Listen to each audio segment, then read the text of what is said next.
Side వచ్చా తమ్ముడు.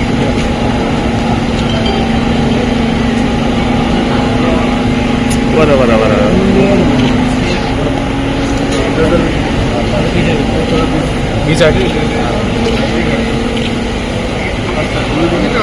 ఎడుతురుగు బా.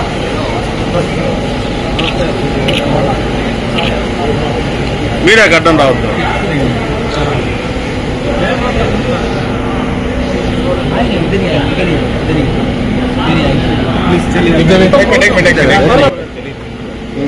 తల పెట్టంట.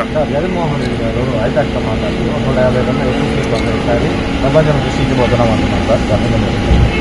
ఈ 15 రోజులు కేంద్రం కొంచెం మనశ్శాంతిగా ఉండాలంటే ఆయన అంతకంటే చెప్పగలిగింది ఇంకే ఉండదు. కాబట్టి అది ఒక ఓదార్పు. సార్, ఈ వైసీపీ వాళ్ళు వాళ్ళ మీద అది అన్యాయం. ఇక్కడ నాని గారి మీద కానీ మరి ఎంతోమంది మీద అక్కడ మార్చాలలో అంటే భయం, అంటే ఓటమి భయం కాలంలో కనపడుతుంది. అది మనం ఈయన అభివృద్ధి సజ్జల గారి మాటల్లో కానీ ఎంతోమంది వైఎస్ఆర్సీపీ నాయకుల కళల్లో ఇంటికి కళ్ళు అబద్ధాలు ఆడవు, మోహం అబద్ధం ఆడదు. మాటలు ఎలా ఉన్నప్పటికీ కూడా వారి కళ్ళల్లో భయం ప్రస్ఫుటంగా కనపడుతుంది. వారి ఓటమి ఖాయం, తెలుగుదేశం కూటమి అత్యద్భుత విజయం ఖాయం కాబట్టి ఫ్రస్ట్రేషన్లో చేసి వాళ్ళు 130-35 మధ్యన ఖచ్చితంగా వస్తాయి. బట్ 150 వచ్చినా నేనైతే ఆశ్చర్యపోను.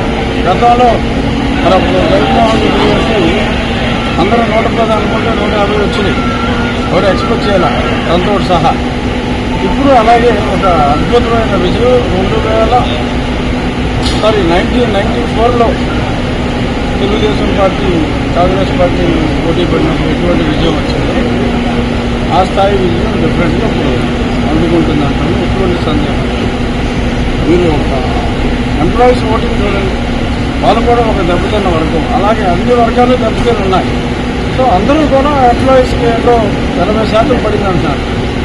అంత కాకపోయినా కనీసం 60% ఓటింగ్ ఎక్కడా కూడా తగ్గకుండా ఉంటుంది. పుడు వదిలే టైట్ అయిందంటే ఇంకా మనం దాని గురించి మాట్లాడుకుంటూ ఉన్నాం.